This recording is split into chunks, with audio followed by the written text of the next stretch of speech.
Hi, I'm Blue, And I'm Helena. and we're going to spill the tea about our time in the villa. Day one going into the villa was really surreal. It was an amazing day that I'll never forget. Entering the Love Island villa for the second time, obviously it was a little bit harder because everyone was quite fixed in their couples, but nevertheless I had a great time. On day one, I think I honestly did just have my eyes on Harry. I think I was in a couple with Connor and we kind of just both figured out that he hates blondes and I don't like rugby boys. So we're off to a good start. I probably realised it was more than just a friendship with Harry. I think very early doors, we just got on so well and I fancied him a lot. So I was just like, yeah, why not?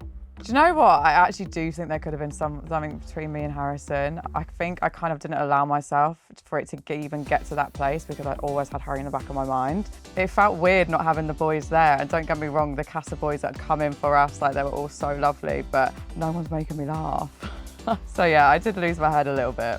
I didn't actually feel a type of way when Emma first came into the villa. I think if anything, I thought, God, if Harry's ex is in Casa with him, that's gonna actually send him under a little bit, and so he's not going to be his full self. So it's actually going to dim his light a little bit. So I was like, yeah, this works out great for me. The 2 rings I didn't expect at all. I don't think anyone's ever called me wifey before.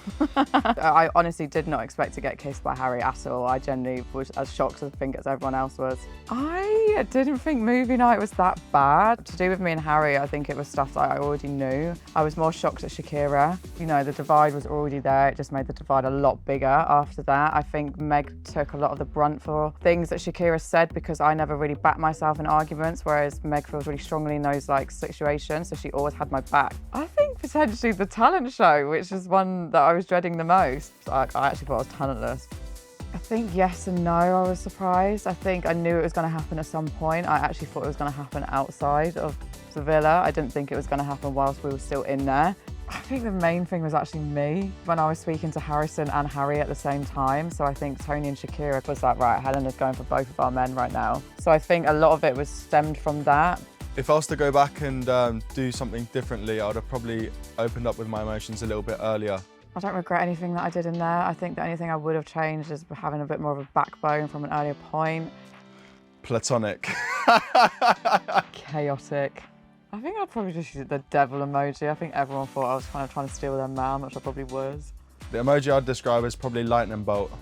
The people I'm most excited to see when I get back home has got to be my parents. Emily, of course, and I can't wait to see Tommy Boy. I'm rooting for Angel and Ty and also Meg and Dijon. Meg and Dee, of course, and Megan and Connor.